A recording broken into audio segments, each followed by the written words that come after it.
Greetings, everybody, and happy Wellness Wednesday to all of you. Welcome to another week of the JN Circle Thrive Together Life Class Series. Welcome back. Hi, Charmaine. Hi, Shanique. I'm so happy that you're all so ready to come into the space. Come in, take a seat, grab some water or some wine, whatever you do, or some tea. Call a friend and tell them life class is on. I'll be talking about dating tonight. Get comfortable and get prepared for an amazing conversation as usual. So many of you know me. I am your host for this evening's class, Kamala McWhinney, and I am so excited to share with you the four panelists who are going to be joining us for this evening's class. But before we make them come on stage, I'm going to pull up a couple slides just to focus our attention for this evening's session, and then I'll invite the four beautiful people to join us on stage, and then of course we will launch our poll to get a sense of how you're feeling, what you're looking forward to from class this evening, and anything else you want to tell us in the chat. All right, so let's go for it. One more share screen. And, oh wow. Hi, Norman. Okay.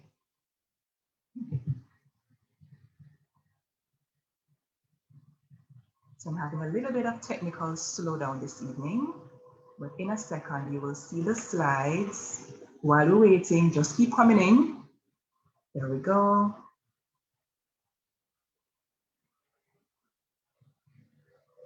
All right. So let me share now for real.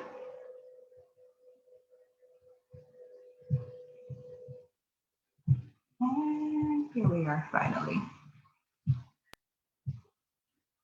All right, so I think you should be able to see my screen now. As I mentioned, this is the JN Circle Thrive Together Life Class Series. This is week number 3 because we took a break last week just to celebrate emancipendence. And our topic tonight is dating done right. The what, how, and of course, the when, because not every time is a good time to be dating. All right. Now, I also want to focus us on who is joining us this evening. We have with us Shellan Smith, who is a lifestyle blogger and social media specialist. Welcome on stage, Shellan. Let's look at your beautiful self. We also have with us Philippa Wilson, who's an office manager and creative. Welcome, Philippa.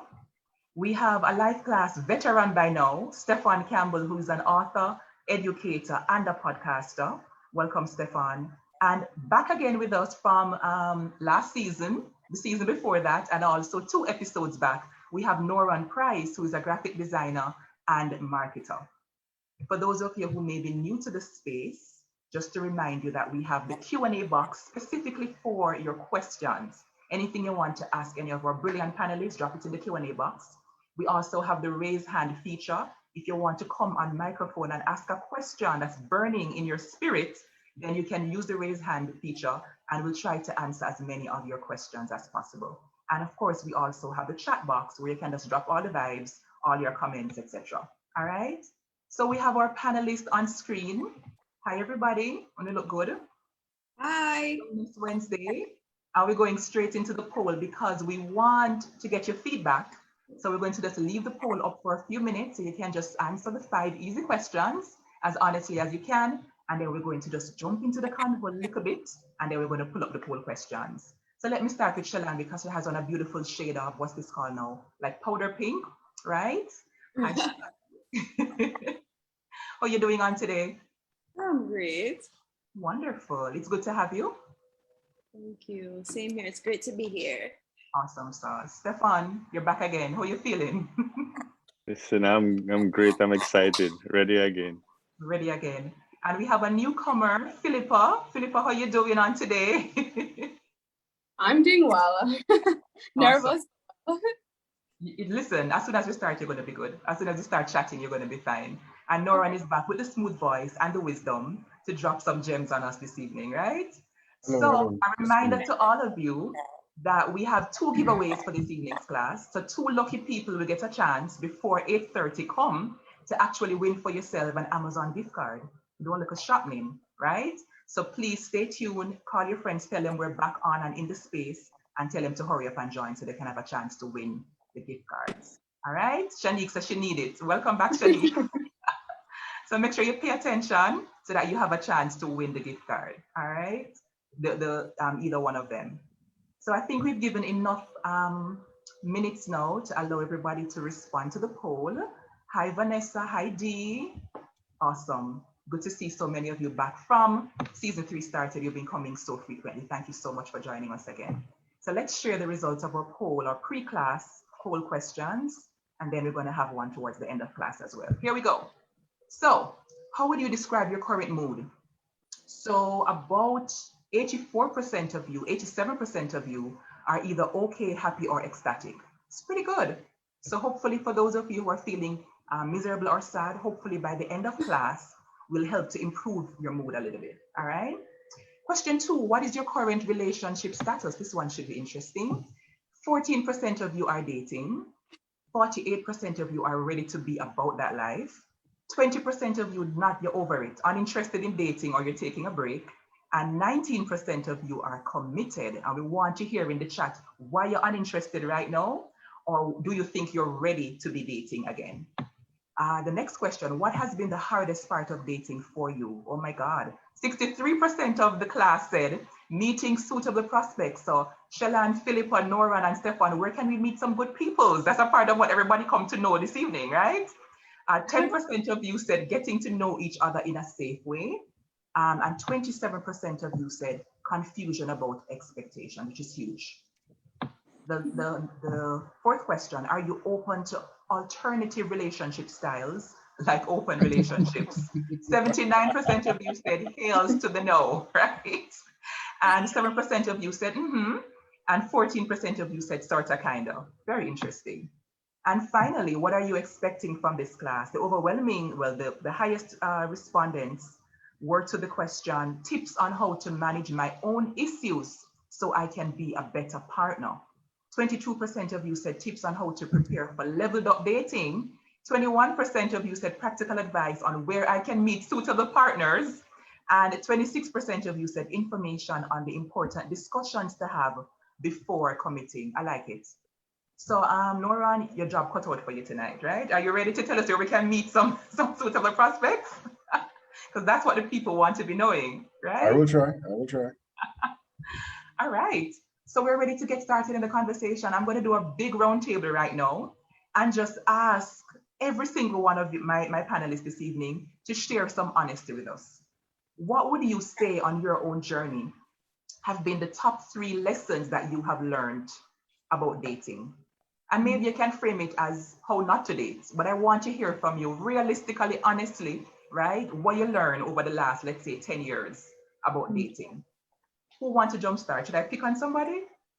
I can jumpstart. That's fine. Hi guys. Thanks for having me. I think 3 things definitely is clarify. The first one is know exactly what you're getting yourself into. Do you have the same expectations as the next person? The second one is definitely have a I'm trying to word this properly, like not a breaking point, but like definitely your standards, like what are the things that you definitely can't look past, right? And also you have to trust yourself, have a good relationship with yourself before looking for someone. I think one of the things that we didn't learn growing up, which I learned later on in life, is that you know, people say, oh, you complete me, but you really need to go into relationships completed.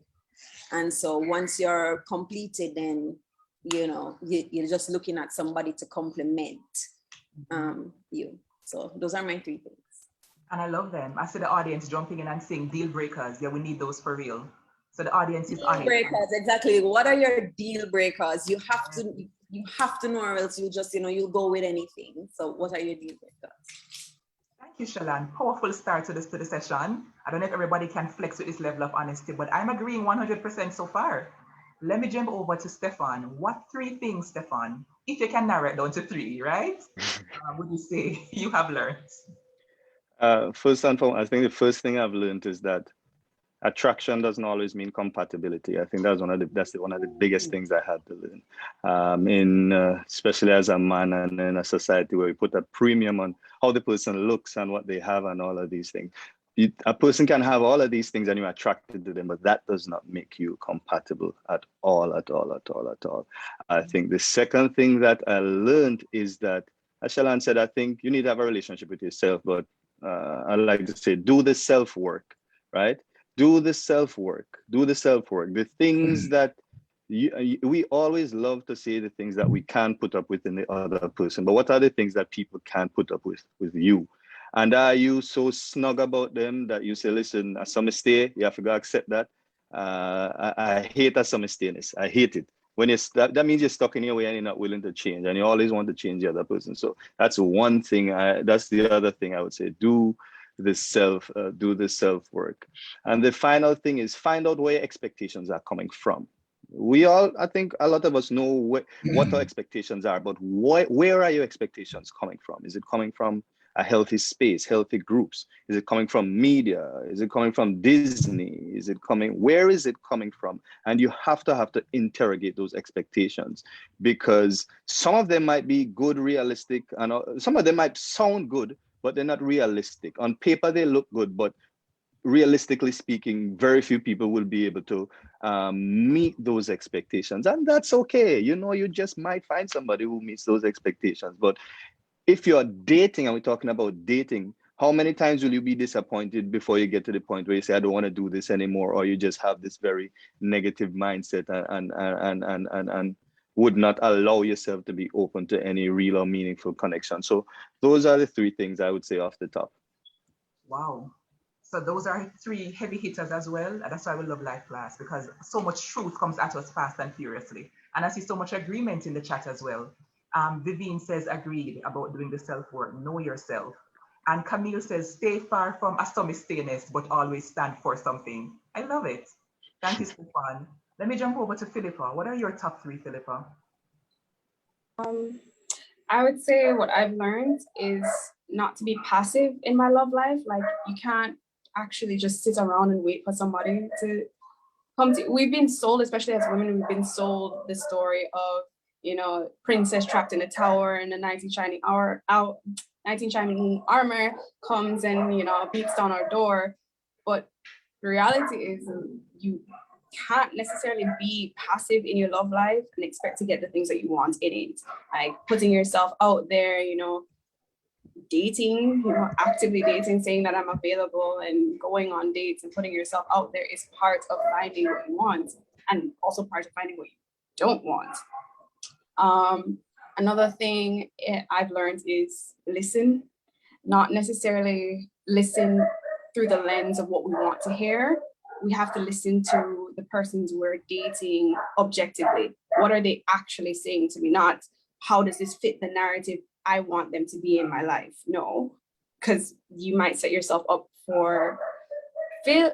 I want to avoid saying success and failure when it comes to dating and relationships, but you might set yourself up for not having the best outcome if you aren't actively taking in what they're saying, actually more so than molding it to what you want the outcome to be like.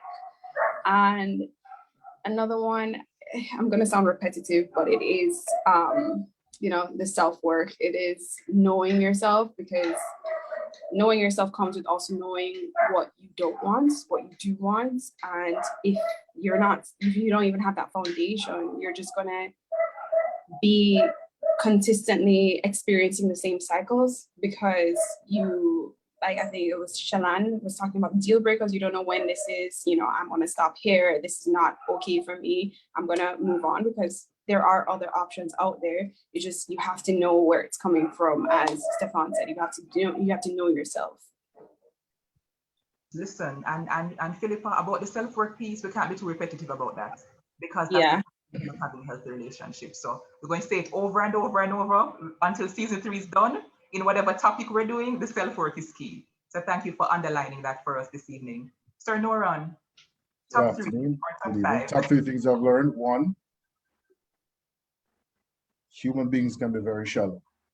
And the quicker you accept and understand that, is the probably the easier time you will have. Meaning things may not affect you as much as you think if you just accept that, yeah, some people are shallow, some people are good, some people are bad. So that's number one I learned. Number two, that it's okay to be honest.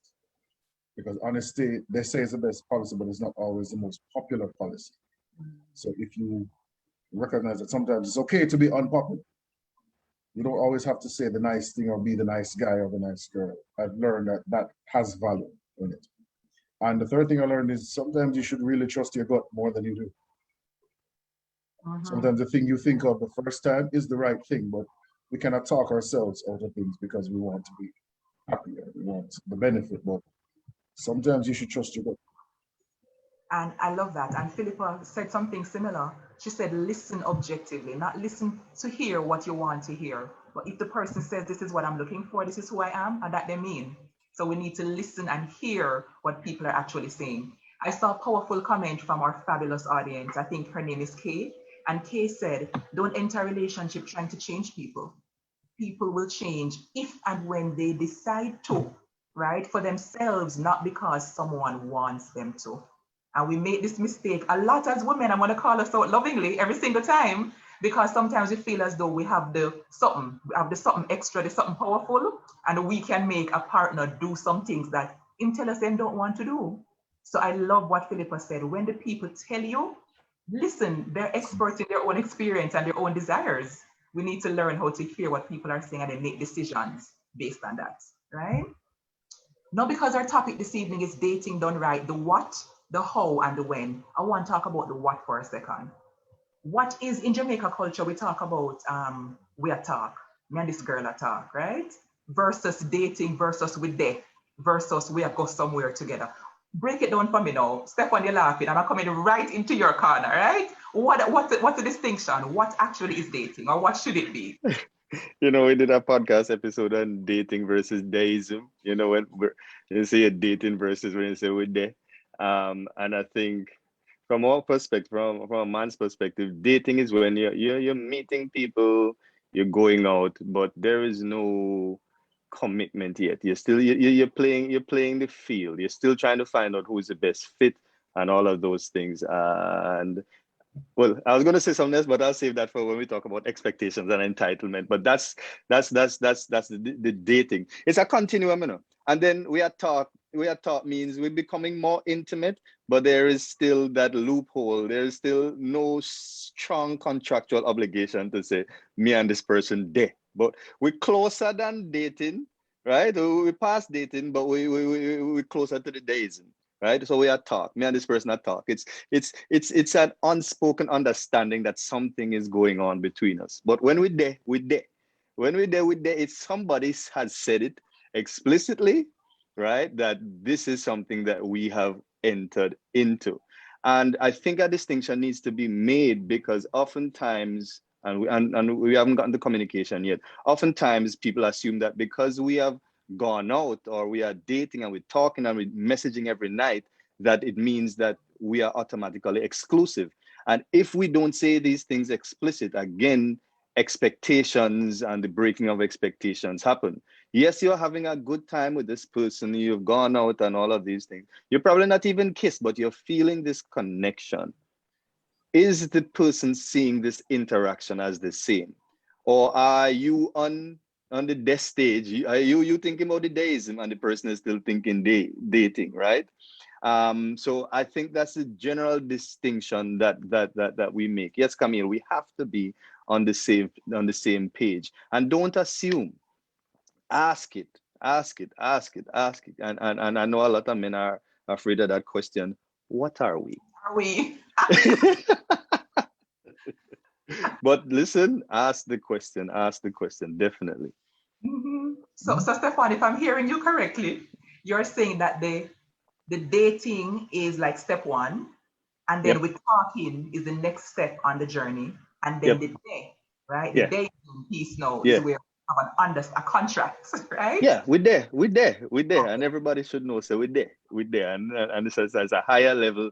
is a higher level of expectations, right? It's a higher level of expectations. Now, some people would switch it around. Some people would say, listen, when we literally talk different cultures and say, listen, the talking phase is when we literally talk and we play in the field. Dating is when, right? But again, the culture, so this is not hard and fast, but I'm talking from our cultural standpoint, especially as men, dating, and it's something some men don't even want to talk or suggest dating. We do a thing, right? And we do a thing, and then we start talk, and then we there, Mm-hmm. I get you. And you made a point, Stefan, which I'm going to come back to in like segment 2 or 3. You said with there, and everybody needs to know. And that can be a big issue in relationships. So like, why you're not posting me though? Like, why you're not on me? Right? Because if we did, whistles and walks away. Whistles and walks away. I'm coming back to you. Shalana, I saw you leaning in with great interest at Stefan's continuum. What are your thoughts? What is dating versus with there versus with talking? I'm actually quite interested to hear these answers because it is my opinion that Jamaica does not have a dating culture. We don't. And so growing up and even going to school abroad, it was a little strange and a little different. I found I had problems navigating it because you kind of, whoever you're talking to, somebody's talking to 2-3 people, you're just like, what? How you do that? I'm not used to that. Usually you do one at a time because that is basically how we've been socialized here. We don't really have a dating culture. However, I tend to agree. I do think that we need to change it around. I've spoken about it before where I said we do need to have a dating culture. We do need to kind of date around. When you date it, you kind of get to me, dating is the elimination round. Dating is where you find out, is this person compatible with me? Is this person going to have the same beliefs that I believe in? Do they message me enough? Do they call me enough? Are they showing the affections that I need? Is this going to be a struggle? Is this going to be a struggle relationship? Like, are we compatible? Dating to me determines compatibility. And then from there, you move on and you say, okay, now we're into something deeper. And what it really, and I find that this whole we are talk kind of thing is beneficial to who wants to keep it vague. Right? It is because then the girl don't want to rock the boat and say, oh, we are talk, but I don't want to seem too pushy because you never say, I don't. And then, girl, do it. Ask the question, because trust me, man, not afraid to ask you when they want things. You ask when you want to know. That's how I always say, man, don't afraid to ask you when they want certain things. So if you need to know where you are, which is why one of the first things I said was that you should clarify, and a lot of girls, the fact that they're talking to someone means that they actually do like them already, right? And then they're afraid to ask that one question or to clarify because it might not be what they want to hear. Mm-hmm. But trust me, just bite the bullet and ask. So for me, dating, we don't have a dating culture, but if we did, and for those who do date, I think dating is definitely where you find out if you are compatible with a person. It doesn't necessarily involve physical, you can if you want, but it doesn't necessarily, 1 and 2, talking on the phone. If they get your joke, if you and them share the same sense of humor, do they get your sense of humor? Kind of stuff. If them boring, if kind of stuff. Some people boring. Straight up. I see people agreeing with you in the chat. Yes, Nora is clapping. Nikki, if I'm pronouncing your name correctly, I hope so, says in Jamaica, as a woman, if they see you with more than one man, I try to find the comments so I don't misquote. Right, and it's considered dating, it is seen as money. Seen as money. So that's a part of the cultural trap, right? That I would say prevents us from dating in the true sense of the word, like the exploratory phase of dating. So that's a whole nother dynamic. For Caribbean people, I think I would say largely, not only Jamaicans, right? So that's where I stand for now on that. Lady says, don't do assumptions, ladies. You set yourself up for disappointment. And it is so true. I see Noran over there clapping and nodding and preaching. Noran, come on the microphone and let me hear what you say, please. I was clapping Shellan saying that, yeah, some people are boring. And the reason why I clap is because I had a conversation with somebody who was complaining that she gave a guy her number and they spoke a few times and he refused. He didn't call her back with the level of zeal that she wanted. And she was championing that, you know, well, maybe, you know what? I don't think he's interested. And I said to her, well, did you ever consider that maybe you may not just be interesting? But I was not received very nicely by it. But it was an honest question because she had her idea of who she was and couldn't fathom the fact that maybe the gentleman may not have found her interesting. But I brought it up that did you ever stop to consider that maybe y'all just didn't gel on that level because to him, he didn't find it was interesting. It doesn't mean that you're not an interesting person. If you got that upset, maybe you can't get touched. But the fact is, it's a hard question that sometimes you might have to ask.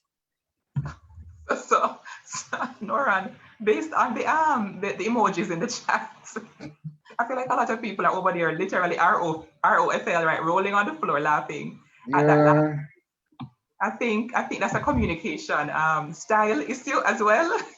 That's blunt. That's blunt as a spoon. But right? you know, it's very interesting that one person's blunt is another person's strong personality. Absolutely, and that's how we have to be honest with ourselves on what works for us and what doesn't. If I may go, the question you were asking about, you know, dating, in my opinion, dating to me is driven by the exclusivity or about to be exclusivity. And let me explain. To me, if we're dating, it means multiple people. Whether you're looking for a relationship or just seeing just to have fun, that's dating. When it becomes exclusive, I call that seeing. So if I say that I'm seeing you or they're seeing each other, to me, that refers to the exclusive, it's just you and I. When you're dating, my brain thinks multiple persons, multiple dates, not necessarily towards exclusivity, but just to have fun. If exclusivity comes out or happens, great. But it's not necessarily the driving point. It is to have experiences with other people.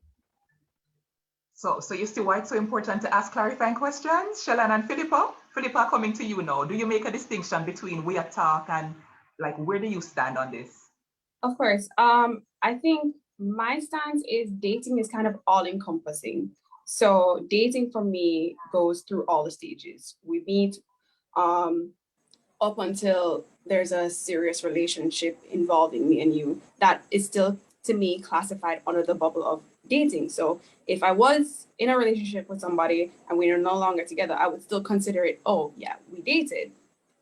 When it comes to, or we're talking, it's the most casual form of it. We're kind of getting to know each other, but the distinction between we're talking and we're dating is intent. So dating is, I want to see where this goes. Dating is, this is what path I'm on. I'm trying to see if you fit in that path. Dating is, these are the goals I want to set, and I'm trying to find somebody who is going to match me and meet those goals. Talking is that we're getting to know each other, but there's no boundaries really. We're just kind of seeing where it goes. I'm getting to know you. There's no kind of, I don't want to say accountability, but there's no weight to it. We're just kind of getting to know each other in a very relaxed setting. So if I say I'm talking to somebody, it's just the matter of getting to know somebody. If I'm dating somebody, there's intent there. Like we're casually dating just to see, you know, they're seeing other people, I'm seeing other people. But dating is, we're heading towards something. There's the intent there. I think what we've seen now, it's all very intricate, the meaning between persons. Like you can't just say dating and assume everybody's going to know what you're talking about. We've heard 4 different definitions of what dating is, which is why communication is so important. This is why you have to clearly express yourself and listen to what somebody else is expressing to you, because clearly, like, not everything will match up. There might be slight distinctions that are differential or completely vastly different interpretations. So as we've heard here, clarity is where it's at. Mm-hmm. So I see Michael Natu, who was one of our panelists in was it week 1, Noran?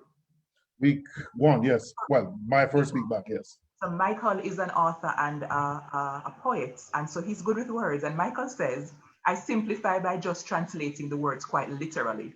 We there in English would be, we are there, we have arrived. We are talk quite literally means just that. We're just communicating. Nothing, as Philippa said, nothing obligatory at this point.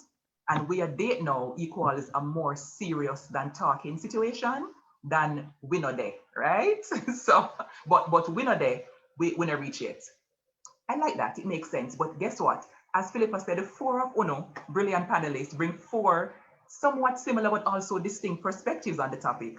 So it's important to ask and check in and manage expectations as well. When I was younger, a guy told me that he loved me, and I asked him, what do you mean by that? And he was distressed. He couldn't deal because he felt like it was unromantic. I should just accept it and blush. And I was like, I want to be clear on what you mean by love, right? Because assumptions don't take us anywhere at all. Shellan, what are your thoughts? On assumptions? Yes. I think I remember a long time ago I heard a lady say that when you assume, you make an ass out of you and me. Yes. Right? And I think the same thing goes for assumptions. And it goes back to what I was saying, is that, you know, it can be extremely stressful to ask the question, like, you know, the anxiety. I'm speaking from experience, you know, when you're young and you really like a guy and you don't want to rock the boat and you don't want to pressure him and you don't want to seem too thirsty, you know, so you don't want to ask the questions, but you set up yourself a heartbreak in the long run, because it has been my experience that people do what they can get away with for as long as they can get away with it for. When you set something at the beginning, then, you know, there's some level of accountability along the road. Now, if we just do a thing and we're just having fun and it's casual, then we know that. But then you have some girls, and I say girls, I don't know if men do it too, but I can only speak from, you know, my frame of reference, who will go into a relationship with somebody who said they only want it casual, thinking that they can love that person into a relationship, setting up yourself for heartbreak, right? So it's always good to set the tone, to clarify from the beginning and not to assume. And then you have some people who they assume no matter what, like somebody, like, you know, when this, I forgot which panelist said it, but just accepting people for who they are. And like if somebody says they're one way, then you just believe them. And you have some people who they will interpret something until it matches what they want. Listen, it's not that hard. You know, I get a lot of it's so funny because I'm able to talk to my dad about dating. And my father is just like, yo, if it's one thing about man, when they want you, them crystal clear. Anytime you start have to go around the bend and I call your girlfriend and I interpret this and that. No, if a man wants you, trust me, you're going to know. And so that has always been something that I stick with, you know? So you don't need to assume anything. When a man wants you, he will let you know. Shellan, what's your father's name, if you don't mind me asking? Why? Look, I want to big him up. Big up Mr. Smith. Big up Mr. Smith. So somebody in the comments said, be clear and verify what you mean. I dated someone who, when we met, I said to him, I'm open-minded. And he interpreted that to mean I wanted an open relationship. You understand? Interpretation can't go court. We need to be clear on what we want and what we do not want. So somebody said, preach sister, you will know if somebody wants you. All right, so we are at the end of segment 1. We're going to segue to talk to just the women for a quick few minutes. And I'm going to invite the men to switch off stage for a quick few minutes. So we can just have like a girl talk and we can talk our truth, right? And then the men will come back and Stefan and Noran will speak the men's truth. And we'll see how we can kind of maybe sort of kind of mesh them together. So we'll see in a few seconds, right? So Shellan and Philippa, what do you want men to know, right? In all honesty, about the things that they do. What do they do that is just not a good thing? How do they show up at times that you want them to know? In case nobody never tell you, this is not it. Don't do that no more. Whether For in dating me, or in relationships, yeah. for me, I would have to say in regards to dating, it's I don't know if Philippa, if you have experienced this, but I almost feel like they have like a checkbook, like a checklist, and it's kind of boring because like I can say, okay, they're gonna do this, then they're going to do this, then they're going to do that, and it's like somebody told them this is what women want, and they come into the relationship or they come into the situation, and they just do this checklist thing, and then when you're not responding to it, it's almost like, what do that girl, you know, like what's wrong with her? And it's just like, okay, but no two women are the same. How about you actually take the time to get to know who you like?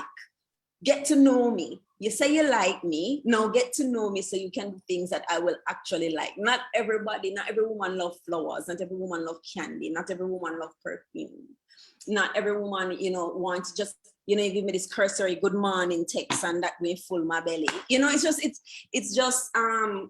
for me, it's almost patronizing, and it's just kind of like I get bored with you. I'm gonna get bored because now I know where you're coming from. You're not putting in no effort, no little pizzazz. You know, I get to know me. You know, there's nothing special there. And so I would tell them to, if you genuinely like a woman, don't come in there with preconceived notions. Just come in there to try and get to know the woman. Another thing I would say is, you know, stop lie. What do you know? What do you know? Stop lie. You can't tell truth. Somebody put that in the chat, please. Stop tell lie. Stop lie. What do you know? That's one of the life class gems for this evening. She says, "We must stop tell lie." And the comments are going crazy because a lot of people obviously can identify with this piece of the conversation.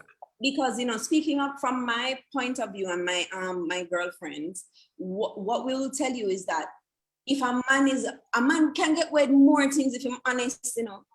Like if a man was to come and say and lay it flat on the line, you would be so surprised how understanding women can be and how much ratings you can get from a woman, from the fact that you actually come and you say, this is it, this is XYZ. When a woman have to turn into Inspector Gadget and find out certain things now, or when you can't really lie good and things just drop blops and now you're upsetting, now you're taking me for fool. Now there is no grace to be extended to it. Cannot deal with the lying. So honest and open communication, that's where it's at. Yes. It's a very adult thing to do. And this is why we say that dating is not for everybody, because not everybody is ready to adult and to show up in an authentic way. So we love this, and the comments are confirming. Philippa, what do you want men to be knowing? I agree with Shalan about the generalizations versus the individual that they're dating. And like, I've had it happen to me multiple times where I can tell I'm being treated as a general idea of, oh, this is how women act, or this is how women receive this, or this is how, and more often than not, you're not taking me for who I am.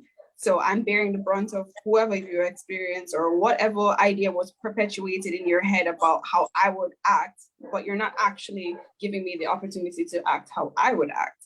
Like, for example, this whole notion of women can't handle the truth. That is not true. What happens is women end up having to deal with whatever got you to the point where the truth came out, as opposed to telling us at the point where it was prevalent. So now you're dealing with not only what would have happened then, that whether it was understanding, you've kind of forfeited understanding there. Understanding is gone. So if I was understanding at this point, now I've gone through, okay, so he lied to me, so he went to this place, he told me this. So now I'm dealing with the emotions that came along this point that the truth actually came out. Whereas if you had just told me the truth in the first place, we would have had a completely different experience. What you do, you're compiling different reactions when it finally comes out, as opposed to being like, you know, honestly, I'm not ready for this, you know. I enjoy your company. I enjoy the physical aspect. I enjoy this, but I don't want anything more than that. We'll be like, you know what? All right, cool. I'm at a place where I want you more than, their conversation can go from there, as opposed to months, however long it takes for the truth to come out, weeks, days, whatever. It's like, so wait, why am I here? And why this? So wait, you were really with, why? Exactly. Why are you setting women up like that? Also, it's tied to like their selfishness, right? They, sometimes they know that they're not ready for something, but they also don't want to share you with anybody else. That's true. Or for you to, because it's if it's one thing, like I've had friends who say, okay, guys have said they don't want a relationship, and they're like, all right, let's just keep it casual. But while they're keeping it casual with them, they're dating some other people because eventually I want to be in a relationship. You don't want to be in and the man them can't deal with it. Not all. At all. How are you talking to somebody else when you see? She's like, but you say you just want to have sex. The sex is, let's have some sex, but yeah, somebody else I don't want emotions. Emotions, and it's like, yeah. So I thought you said this is what you wanted. Like, why am I now bearing the brunt of the supposed whatever you proposed to me? When you're getting it, it's not what you want, and I have to feel sometimes. I don't. Yeah, and there's a comment exchange in the chat that I want to just highlight. Oh yeah, I just about to say to you that I see quite a few men in the chat saying how not all men are the same, but this is literally the women sounding off on the experiences of women, and then the men will be able to talk, right? So well, yeah, like in the chat is that Omar said that it's bad culture to generalize, I think, to all men. And then Marissa came in and said, exactly, that's what they're saying, that so many men enter dating spaces just broad brushing and broad stroking women like this. Women like this, they like to. Where I can say from my experience personally and with women that I know, they generally take men for who they are. Everybody I know that there's some experience with a man, they've always expressed the man as the individual, whereas women going into situations with men are generalized. Like all women can't handle, and women don't take, and women don't want anything casual. But did you try her? Did you talk to her? Did you give her the option? Did you give her the opportunity to respond how she would respond? So what is that? So here in life class space, we like to use qualifying terms like some, many, most. I would try to avoid all. So that's a general. Oftentimes, most. Seldom, right? Usually, seldom, right? So what Shalane and Philippa, what I'm hearing them say is that many men seldom take the time to get to know the woman, the specific person, the partner that he is getting to know, like find out what they like, find out what their preferences are, ask questions. Do you like this? Yeah. Do you enjoy this? As opposed to just running in and saying, when we read one book in a 6th grade, we say, woman like this. And there's true for all of them. Absolutely. Ask them, what do you like? Yes. Yeah. Go ahead, Philippa. Oh, I was saying, or what's not just what they read in some book is what some uncle or some cousin, one brother, one man around the corner, like, where are you getting this information? Which hole? For one place, information from. That's it. Terry Ann says, not all men are the same, but how me alone attract the same types of men. That's for another topic though. There's something to be said about that piece, right? But we're going to hold that question for a quick second. Definitely. And I want to know if Shalane and Philippa have anything else that they want the men to be aware of. Let's talk about, for example, moving out of the talk and the dating space into getting serious. Like, is there anything that you think men sometimes, some men, right, sometimes don't get that you want to just underscore for this evening? You usually have to figure out that, or there has to be like some combustible event that lets you know that you have now moved from the talking stage to the death stage. It's not usually a smooth, well, what I know, it's not usually a smooth transition. You know, they don't sit down and talk and say, okay, well, you know, we've been talking for a while. You know, I think it's just, you know, me and your thing different. This is, you know that we've been talking for a while. It's kind of like an assumption thing. I like clarity. I like clear vibes. So I am, you know, and I'm a big woman. You know, I just talk and I just ask. And I'm very clear on what I want and where it's going and what I don't like and what I do like. I do think that one thing I wish men to know is that when you treat a woman good, and let's put it this way, a woman that you are compatible with, a woman that you both are like, you know, for me, when you sweat each other, so you like her, she likes you, you're both attracted to each other, everybody, you know, you're pouring into her, she's pouring into you, all of this. When you show appreciation, listen, a woman will love you to the ends of the earth. A woman will take care of you till the end of the earth once you treat her well. I'm not saying I have some wicked girl out there, which is why I was very, you know, playing with what I said, when you both are sweating each other and you like it. And no one relationship is perfect. But I think, you know, it's just, you know, one thing I want to talk about, one thing I want to discuss is that, you know, I always say that I don't know if men really love women. I know that they love the idea of a woman. They love to have physical relationships with a woman, but do you love women? You know, like when you do you put them on a pedestal? Do you treat them well? Do you love how she smell, how she talk, how she walk, how she, you know, how they do the, do you love women, or is it just, you know, all surface talk? That's a huge question, which I'm going to just underscore for Stefan and Noran to answer, because what I almost feel like Shalani is saying, apart from being attracted to in a sexual sense, do you love in the sense of caring for and being nurturing and tender? Like, are you a misogynist who's masquerading as a heterosexual man? That's the whole thing right there, right? And I see, listen, the comments are blowing up. Somebody said it's now is the time to learn to sit and listen. The men will have their chance. Please, let's have some love in the chat, right? Let me see what Omar was coming back to say, because Omar has been atted quite a bit in the chat. Let me see if I can find Omar's question. Some women will use one bad experience with a particular man to judge all other.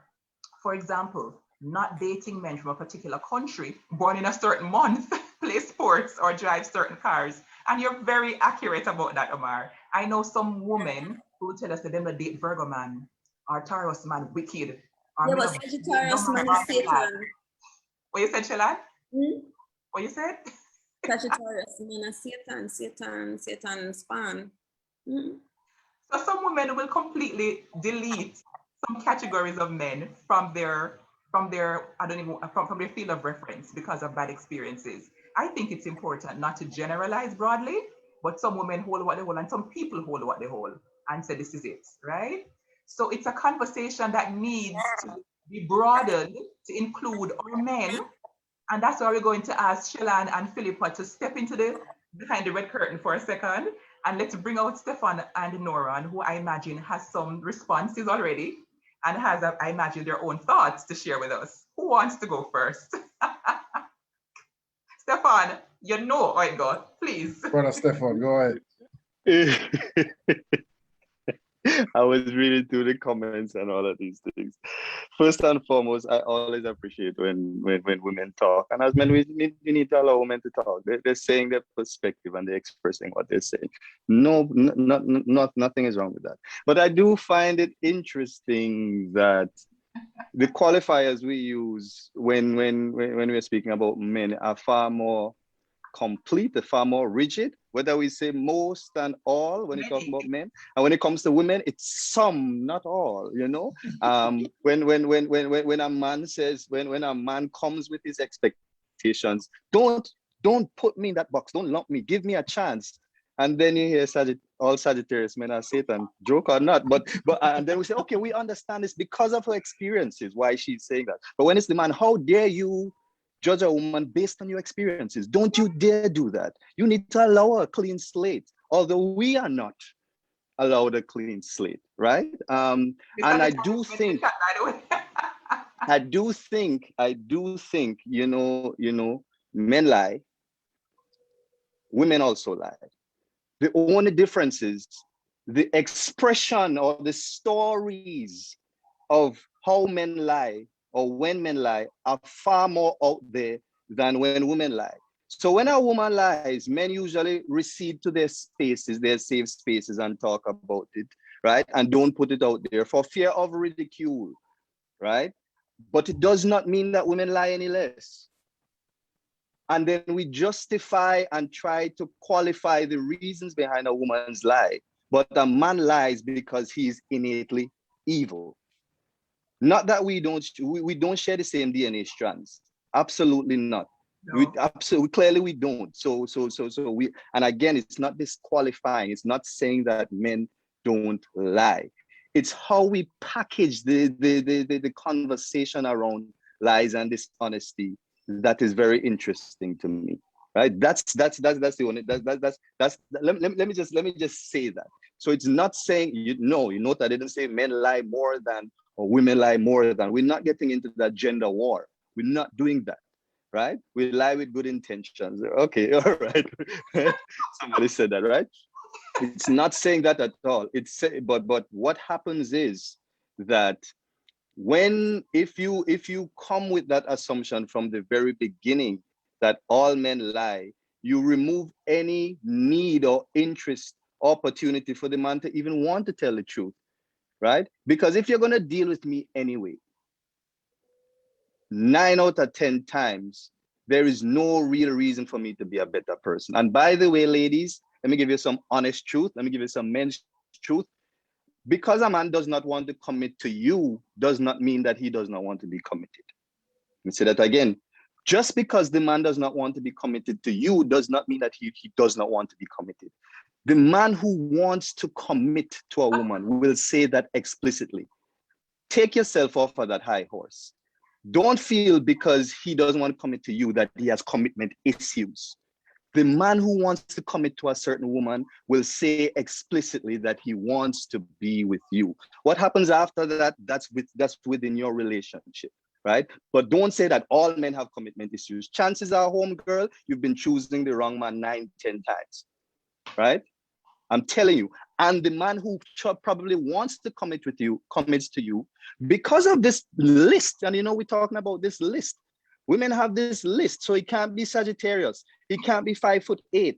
He can't be brown with baby blue eyes. He can't be a banker. And if one of those things are not on that list, then he's disqualified. And then the man who has all of the things on that list, he has toxic traits, but he has everything that you have seen. And then when he does not commit, all men are dogs.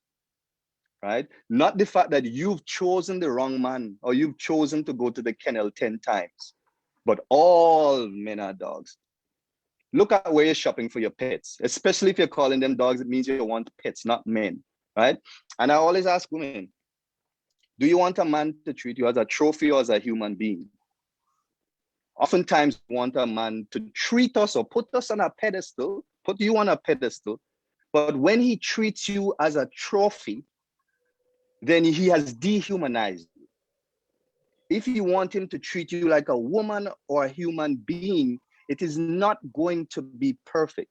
It is not going to be what you see in Tyler Perry movies, right? It is not going to be, right? Are you going to allow that man to treat you like a human being? And on the flip side, are you going to treat that man like a human being as well, right? These are the things that we don't talk about, quite frankly. These are the things we don't talk about, quite frankly, right?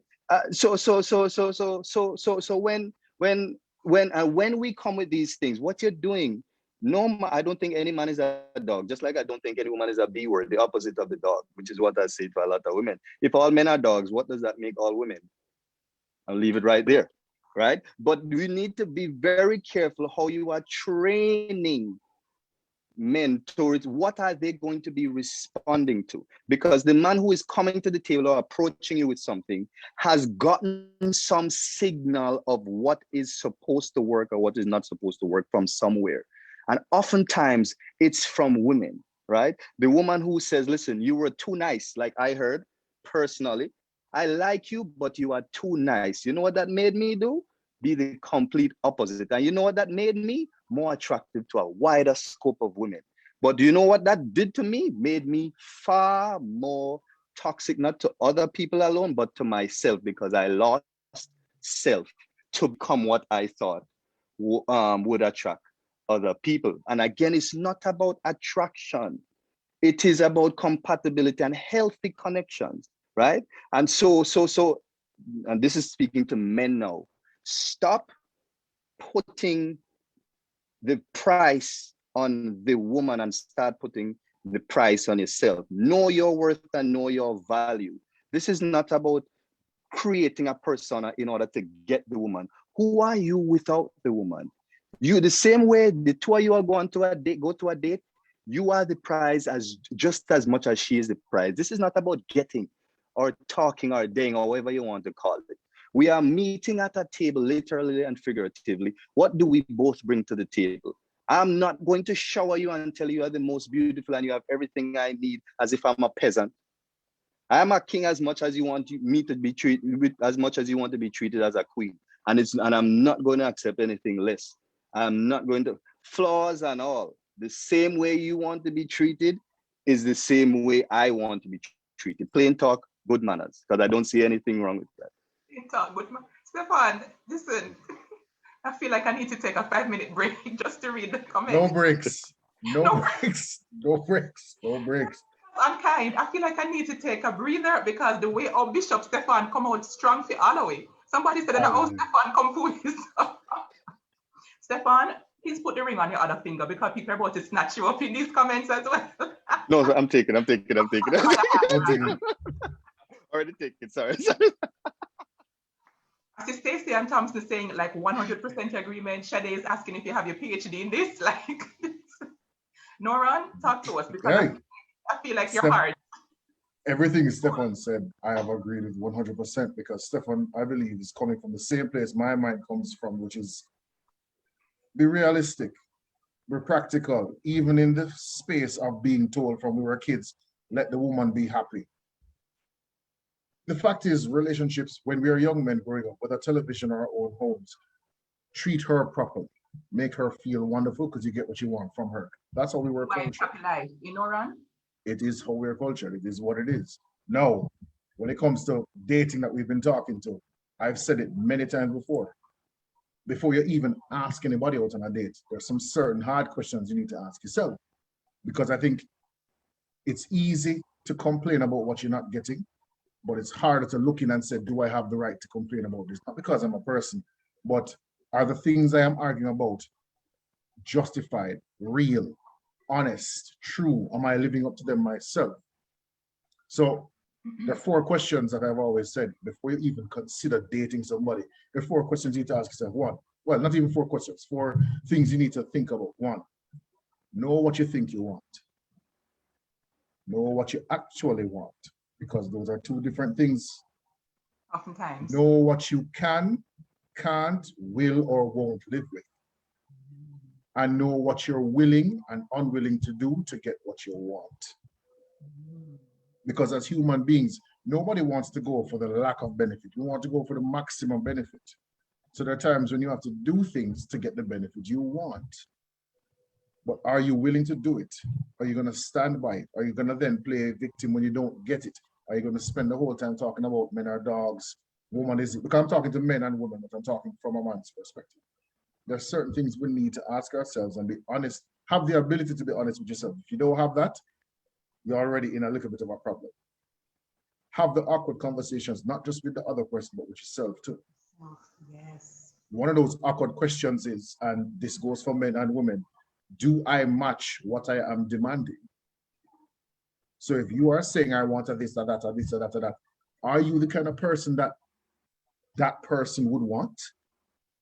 Ask yourself that question. And if you don't like the answer, it means, well, there's a little bit of work to do. A little bit. Am I being fair in requiring the things that I'm requiring? Am I giving them forward myself? Because the fact is, we are driven by, in dating, if you're of a certain age, you are driven by what went wrong the first time more than what went right. Because it's easy to focus on the negative because the negative is easier to control.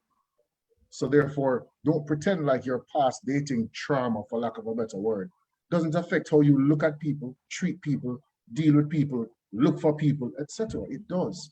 So you have to balance your own books first as much as you can before you even get anybody else involved. Because if you sit down thinking, I'm the greatest person in the world, anybody who wants me really and truly should just do this, do that, do that, do that, do that. So if I come to you and say, why? And instead of answering me, you get offended, then it means that you have some balancing to do. As Stefan just said, we're both the prize, but unfortunately, we have been nurtured to make the woman feel happy, take her out, treat her, etc., etc. So when a woman comes in 2021 and says, you need to do this for me, you need to do this for me because I'm a woman, I understand where it comes from. I disagree with it. I may not follow it, but I'd like to get to the stage where if I tell you, no, that's not for me, I don't then get badmouthed out the road because, oh, you don't know how to treat women. You're not a good man. You don't know how to treat women.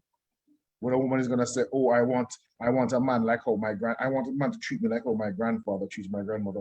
Ask yourself, are you like your grandmother? Should you be like your grandmother? That's another question too. And if you don't want to be like your grandmother, that's okay. But understand that's going to limit your possibilities. We like to have our cake and eat it too. There are some men who want to be bachelors in a relationship. You want the girl, but you want to be able to do your freedom thing when you want it. That doesn't work.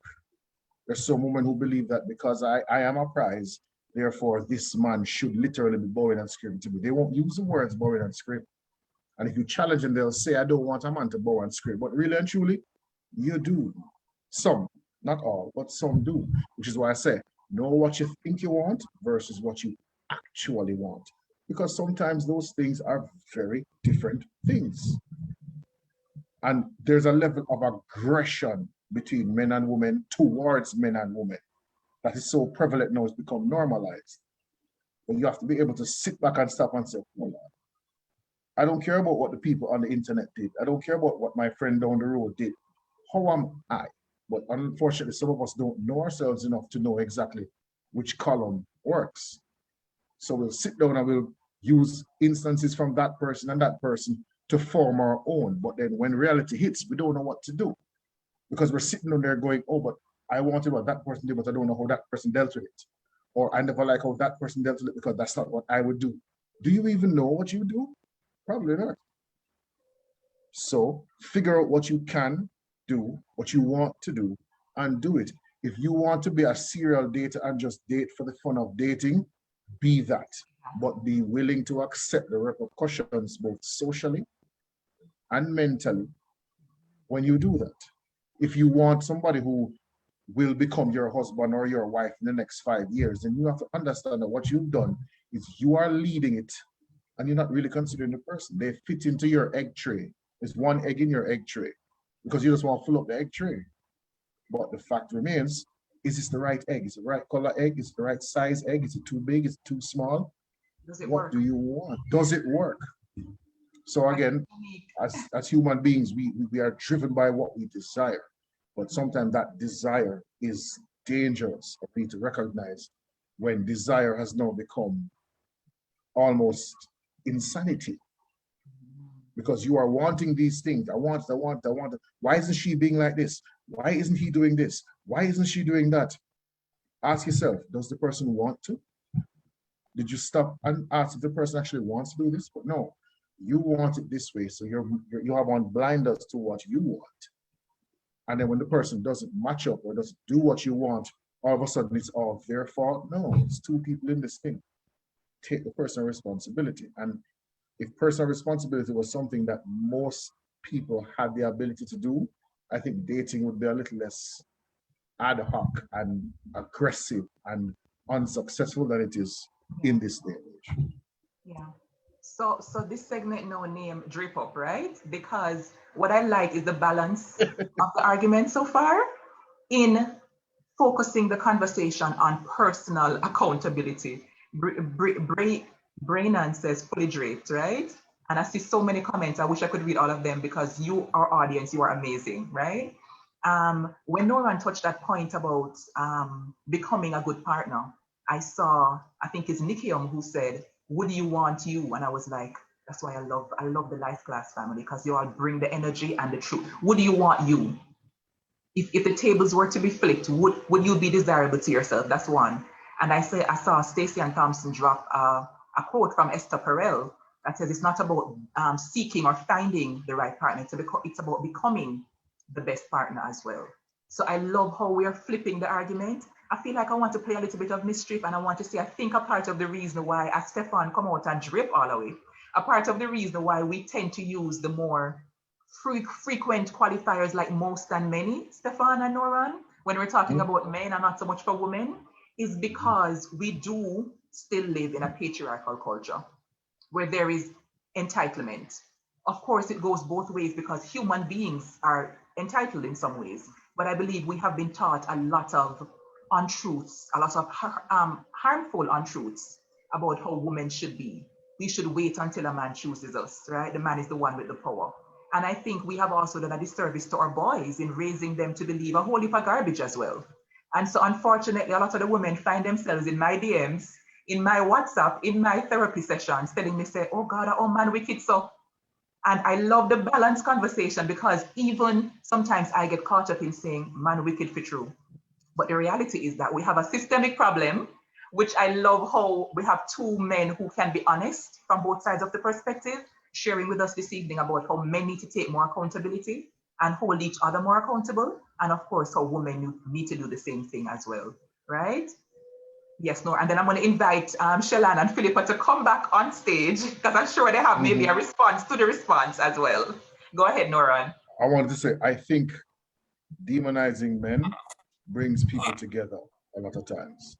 And I will say categorically, there are some men, there are some men that deserve to be demonized because you have some dirty, horrible men out there. But you also have good men, true or false. But you realize it's more socially acceptable to focus on this one than this one. When you talk about good men, it's a 2.5-minute conversation sometimes. When you talk about bad men, it's a 4-day conversation sometimes. Because there are examples for both, good and bad. But where does the mass of people focus on? The bad.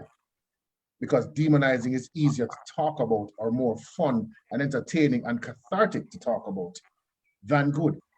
It is just the way of the world as I see it.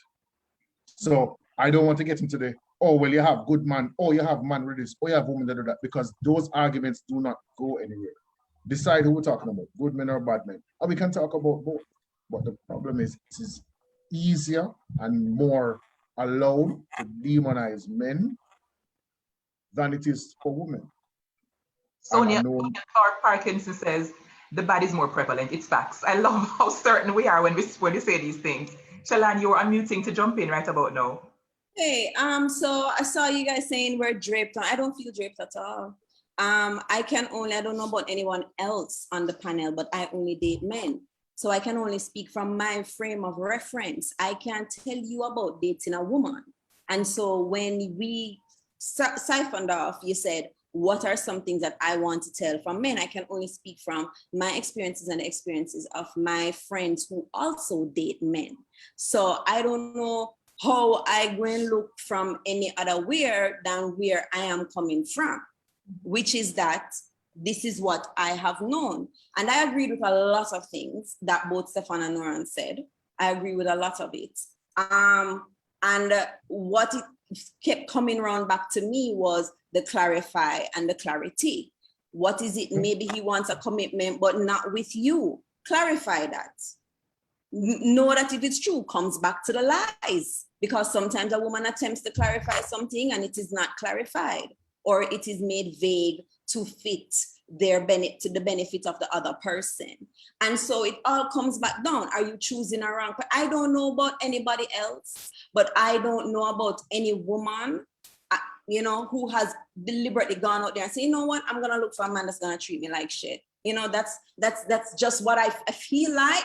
I want somebody that's gonna lie to me every other day, that's not gonna answer my calls, that don't want to take me out in public. Like I just feel that, you know, like that's what I need right now. I need a man that's going to, like, you know, just treat me like doodle, you know, like, yeah, that's what I need. That's what I need. And I've never experienced that. You know, he said that he had some women who said that you are too nice. I think a lot of women struggle in expressing what they mean when they say that somebody is too nice. You know, and that's fine. Again, what you're going to say, boy, you know, you're going to demonize man, you don't demonize women, and so forth. And it can be a ping pong, it can be like a little tennis match, right? So I get it. I get what you are saying, but I know where I am coming from. I know what I have experienced and my frame of reference and where I can speak from. I can't talk from man would date woman because I don't date them. So I guess that's why we have both panels here.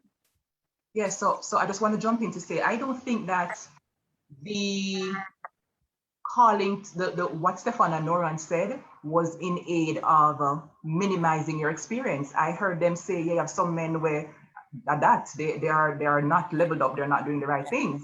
But what I heard them doing, which I think is relevant for all types of conversations, is to, one, take responsibility for their role in it, and to also ask us to be more honest sometimes as women about the role that we play, because some of the things that we complain about are things that either women who are acting as moms will instill in their boys.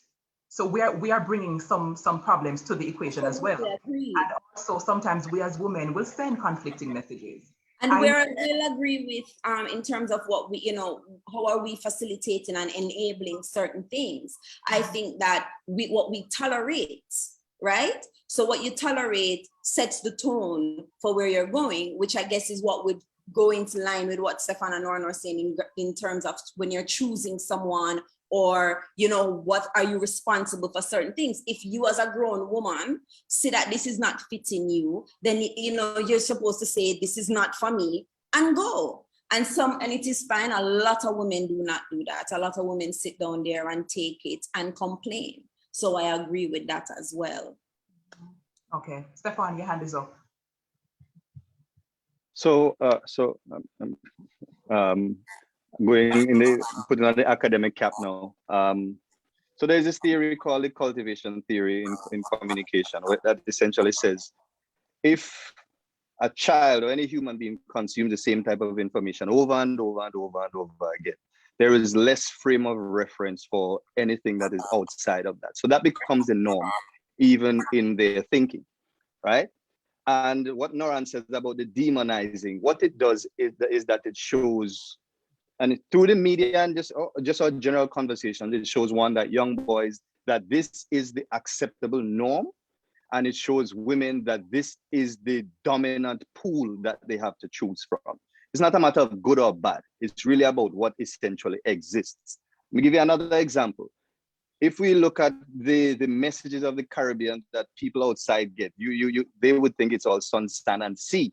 And when they come here and they see a different frame of reference, it's hard for them to believe that the Caribbean is not exactly what they've been seeing all of this time. But what it also does is that especially in the hotels and in tourism, that we conform to those standards that we believe that those who are coming from outside or those with power have, right? And we don't show any kind of divergent ways of living and all of those things. I say all of that to say that the more we demonize and the more we promote, this is not just men and women, is the more it's not just men, it's both men and women, is the more we are saying that this is the norm, this is what you have to choose from. And you just need to live with it, work with it, and live with it, work with it, and complain about it. And that cycle continues to repeat.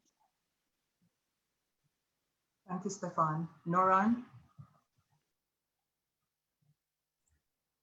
Stefan, again, stealing everything I want to say, but he's absolutely right. Everything he said is absolutely right. I don't think we really and truly, sometimes as humans, both men and women, take a stock of exactly what we're saying sometimes. Because you say what's popular, or you say what you might feel because you heard it and it sounds good to you. But we need to go behind that curtain and start looking at ourselves first. as well as the other people. You can complain all the time about, I saw a comment about where are the good men, where are the good men. Ask yourself, where are you going? You expect a good man to fall into your lap? I'm not belittling or taking away from anybody who has tried to date, but if you start talking about where are they and where you're always talking about where they aren't. I don't see them. They're all this, they're all that. Ask yourself, are you actually putting in the work to see if you can find this? But work is different for different people, because some of us think work is showing up. That's not work. Work is showing up and acting and doing and processing and recognizing and adjusting where necessary. That's work. But both men and women, sometimes we expect to fall into our laps because we think we're all great people. And I'm not saying you're not great people, but put in the work. It's easy to complain. It's harder to do. It's harder to actually go out. And if the results are disappointing, that's unfortunate. But if you're going to stop trying after one try, but then spend the next couple of years talking about how bad it is, I'm sorry, you have to earn the right to complain in this particular instance. Get off your behind. Let's talk about the how of dating, because we spoke about the what, right? And I want to talk about the how, because several people legit in the poll question said they wanted to get practical suggestions for where we can find, what's the word? Good prospects, right? Where people can find good people to date. I don't know if anybody has any suggestions for how to show up. Somebody mentioned putting yourself out there more and not being passive in the day. I think it was you, Philippa. Like realistically. This is Philippa's question. Say again? I said, this is Philippa's question. Philippa, go for it. Well, I mean, if it's up anybody's alley, you know, you can make a Google Forms and just kind of put it on your prevalent social media platform. But realistically, finding someone, it's hard to speak from experience, because if I had what is quote unquote a successful relationship, I could preach to you about where I found my partner and where this is coming from. And I don't have that. The most I have is my own frame of reference, where I can say, you know, just kind of put yourself in the same scenarios of what you want to attract. So for example, you want to meet somebody who is athletic. Are you going to athletic type of places? Are you playing tennis on the weekends? Are you taking up an extra sport? Are you want somebody who is well-read or intellectual? Are you going to places where intellects meet? Are you putting yourself in those realms that you can meet this person? You want somebody sociable? Are you going out? Are you going for after work drinks? Are you meeting somebody at the bar? Are you going for dinner out with friends?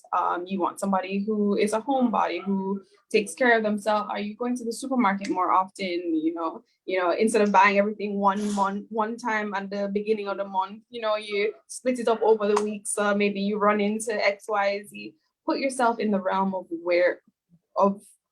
where you can meet who you want to meet, if practically that would work for you.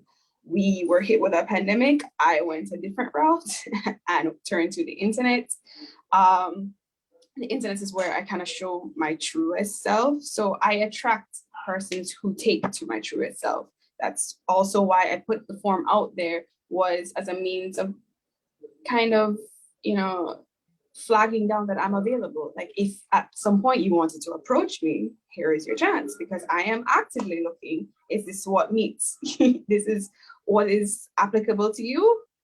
Here I am, meet me where I want to meet you, kind of thing. So that's practically what you have to think about when you have made the decision that you're ready to meet and date people, is to put yourself in the realm to meet the people that you want to meet.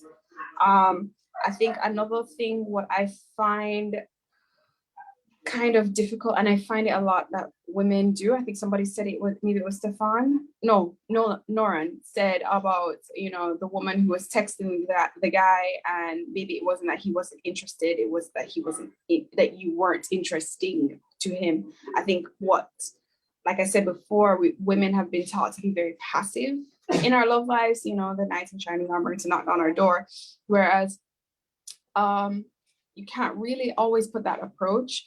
For example, when I am on dates or when I'm dating, I ask the questions I want people to ask me. Like, I want to know, I want to tell this person about this about me. Let me ask them, what do you, what is your favorite childhood memory? What is, ask, interesting questions, ask things that gets to the core of somebody in the way that you would want somebody to find out the core of you. You can't be every day. I think even Shellan made a tweet long time, a while back. It was, it's not every day what you doing. Not every day, oh, hey, what's up? Like, what you doing? WYD. WYD. Messages. Drive me nuts. It's like, ask things that, if you love movies, ask somebody about their favorite actors, their favorite directors, their favorite genres. Find something that are bonding experiences. Think about, and I think it's been, sorry, background noise. I think it's been reiterated a lot in this session, is to kind of look inward at what you want and kind of put that forward. So what do you want? Do you want somebody that you're going to lay up and watch movies with?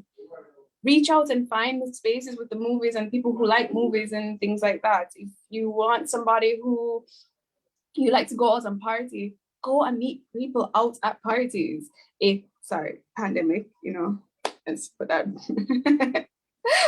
that little flag there. But put yourself in the space. What is it that you want to be met with or met at?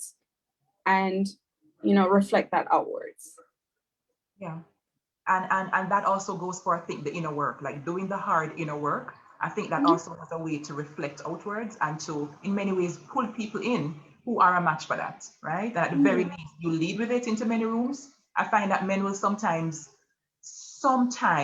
men have a way of looking and gauging energy, gauging how you show up, and knowing, say, Anna, she up on a different tangent. Of course, our Caribbean men are very, how do we say this now? Very passionate, right? And they're very direct. So men will find you wherever you are.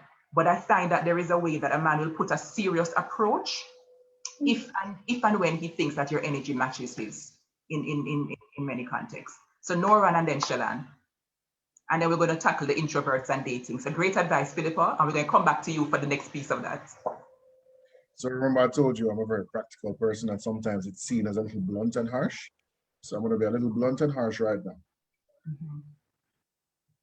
Get off your behind, do it, or don't do it. That's very simple.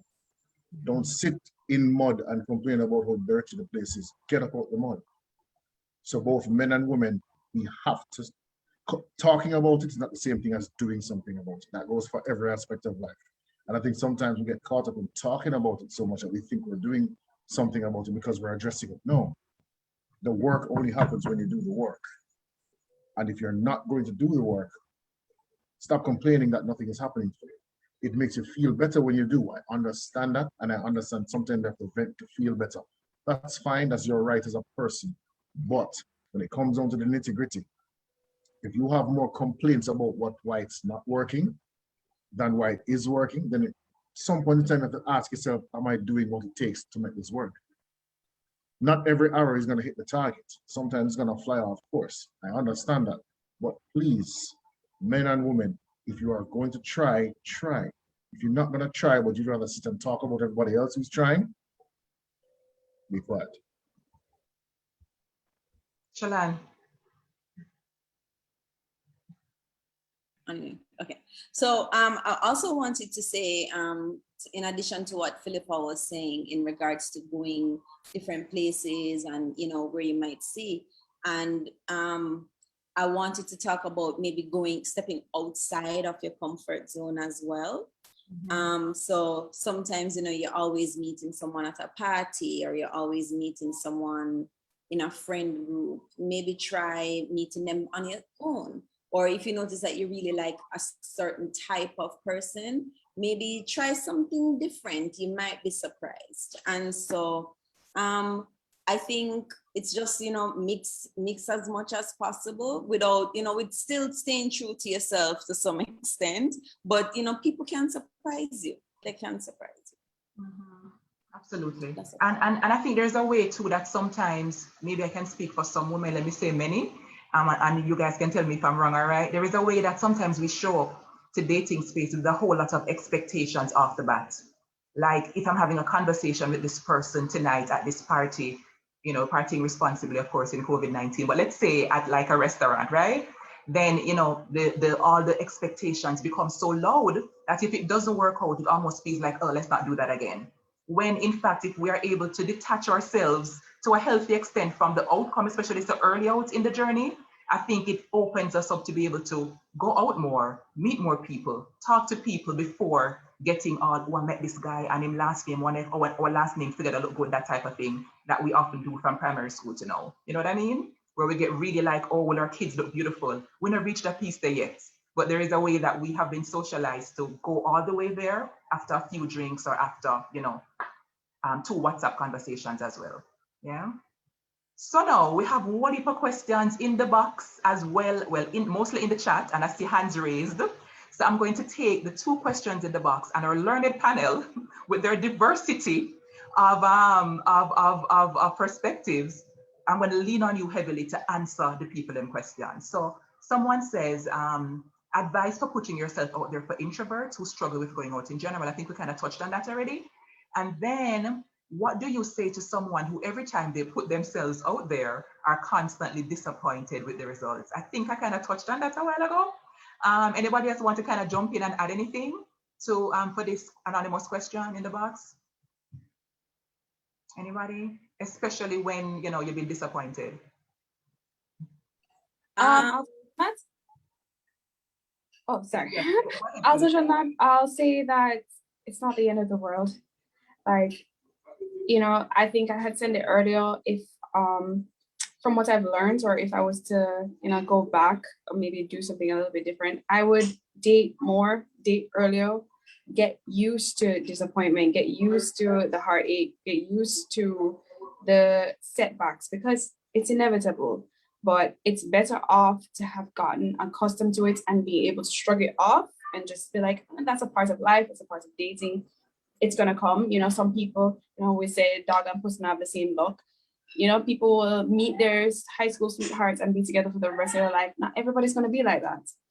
So if you find yourself consistently disappointed, it's just one of those things that you just have to shrug off, and you look back at it and be like, oh, well, you know, it's just part of my story. It's not the end chapter. It's just kind of like, oh, well, that didn't work out how I wanted to, but you know, there are more options out there. Life goes on. And again, I said, we reiterated, get kind of comfortable with yourself, because at the end of the day, somebody else doesn't make you. Don't get me wrong, you know, finding partnership kind of gives us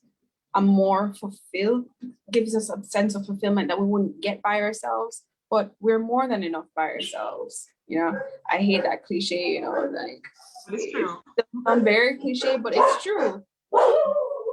That's not everybody. I think it's not, I mean, saying move on and get over it, while it can be done, I realize it's not easy for everyone. So my advice would be spend some time observing people and see who matches your introvert energy. If you happen to be going out, you're an introvert, but you still go out, just observe people. People watch for a little bit. You might be surprised to see people who match your energy, and maybe that is something that you can then move toward.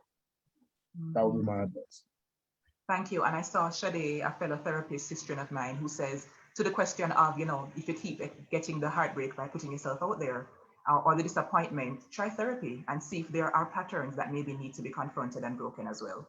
And I find that accountability is a very strange animal, in that sometimes you feel like to say that maybe I have a certain type that's not healthy for me, or to say that I am doing this particular thing that is not healthy, it takes the other people off the hook. And it doesn't. Like, both things can be true at the same time. I got some stuff, they got some stuff. Let me work on mine, because that's the only thing I can control. So that's something to think about as well. Any additional thoughts from the panel on those 2 questions? Okay. So the other question is, do 2 people have to be married to be in a committed relationship? That's what Julie says. And I see head shaking. So many every head shaking, no. Strongly disagree. Strongly disagree. Okay. No, go ahead, Shalane. So I think this is where it's going to come down to what each person is open to. So for some people, marriage is the end all and be all. That is the goal. For some people, it is just to be in a committed relationship, whether you are married or not, to have a partner, so they don't necessarily need the label. But, not everyone thinks that way. And one thing that I've said to my friends, and I'm going to share with you guys, is that I think that no two people are the same. So I don't understand how any two relationships can be the same, or any two marriage can be the same. So what works in one marriage won't necessarily work in another, and what works with one couple won't necessarily work with another. And so it is what works for you. If you are with that person and you are happy and you're taken care of and you feel like this is your fulfillment and you don't need nothing more, then don't watch no face. That is what's going on. If you are in a relationship and you want to be married, then that is something that should have been discussed from a very, very long time. Don't wait till 6-7 years down the line. Now you're vexed and not getting a ring because you're thinking, but I must know, say, you want a ring, you want married. When in his head is like, everything's going good. Why do you want, we don't have to switch it up. So this all goes back to transparency, clarifying, being clear, having the same goals, knowing what is the end goal, what you guys want. And so to answer the direct question to me, for me, you can absolutely be in a very fulfilling, committed relationship without marriage. Yeah, it's not the end all and be all to me. Yeah. I'm going to share a quote, and I'm going to invite the audience to listen carefully, because there may be a question on this particular thing I'm about to say. So there is a particular quote I like from Brené Brown. I don't know how many of you have read her books, follow her podcast, etc., but I find her to be brilliant. And Brené says a very simple quote. She just says, "Clear is kind." And it's important early out, right, to just be clear. And that's why knowing self is so important to the equation, and being honest. Like, people talk a lot about, side chick, side man type of dynamic. And I'm just saying, if you choose that, side chick responsibly, side man responsibly, which means you let people know where you're at. If you want to have a polyamorous relationship, say that. If it is that you want to be in a relationship with me and my two friends, say that. So we stop wasting people's time. So whatever you're doing, do it responsibly, right? And be upfront and respectful to people. When we're entering spaces where we're engaging people like 2 hours per night. Like, don't waste people's time. All right, Stefan, hand up. I agree with that statement. Clear is kind. I think it's something that we need to repeat to ourselves every day, including me. I also agree with Shalana 1000% in terms of saying what commitment is to you, or between the two people, or among how many different units, because I think we assume that commitment is only between two people. But when it comes to marriage, I think we feel like we get married and then we decide to be committed, right? And we assume that the title means, quite frankly, a lot of us think that commitment is bondage. That commitment, when you say committed or married, it means that you are tied in every single way, shape, or form to this person, and you can do nothing outside of that, right? So you need to define what commitment is for you or to you, right? A lot of people are committed and are not married, and a lot of people are married and not committed. And when you say committed, are you only saying that the person is committed to you physically and that everything else they get a pass? Or are you saying that commitment means the person shows up every single day? They are present every single day, mentally and emotionally, to provide or at least attempt to provide for your needs over a long period of time, right? And I think that's the side I lead towards most, because I think physical it's a couple. It's easy to say we are committed because we have decided that there's a physical contract between us and we are not doing anything else. And if we break that contract, then nothing else matters. Versus saying that, listen, in addition to the physical, I am aware of how you feel about me. I am aware that you know my love language. I'm aware that you know me inside out, and you are willing to take this journey with me. So, and it's commitment despite whatever happens, right? And I think that's the other thing that Anshelan spoke about, the deal breakers. We need to know our deal breakers, but the little disappointments, and the person asked about disappointments as well, right? The little disappointments, are we able to commit despite the disappointments and work through those things because we see a much bigger goal? Somebody mentioned equally yoked before, and it has nothing to do with eggs. It means being tied together to go in the right direction, right? Ironically, as to do with cattle and livestock, but we are human beings. But are we working towards the same goal, and are we committed despite how rough the road may get to achieve that same goal? And I don't think marriage is probably a context for it, but marriage is definitely not the be all end all of commitment. I think we answered that very clearly. In the Q&A box also was a very interesting question/statement from G. G says, where is God in all of this? As it relates to meeting people, isn't God in control? Can we not simply reflect on ourselves, love the skin we're in, get connected to our inner self, deepen our love for self, and let God do the rest? I'd love to hear your thoughts on this. I personally believe that God is in control of everything. And I also believe that I believe that there are some things that we need to do as human beings as well, right? To not to make something happen, but to be available. Yes, faith without works. That's what I would say. Carl says the very common expression, which not in the Bible, God helps those who help themselves. I feel like what I would say to G, the point that I would want to underscore for G is I believe that it is most ideal to make God be the deciding factor. Because nothing we can go and say, him look, him turns, him look good, him look, he ticks all the boxes, but it could be a fraud. So I believe in having that kind of discernment, if that's your belief system, where there is the sovereignty, right? And his omniscience to kind of help us to make that decision and to tell us if something can go. So yes, Shalan.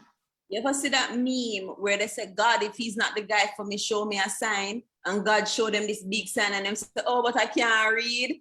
So everybody want God is in control till you really check for the person, but them toxic and they're not for you, and then all of a sudden, you're not really listening to what God have to say. So 100%.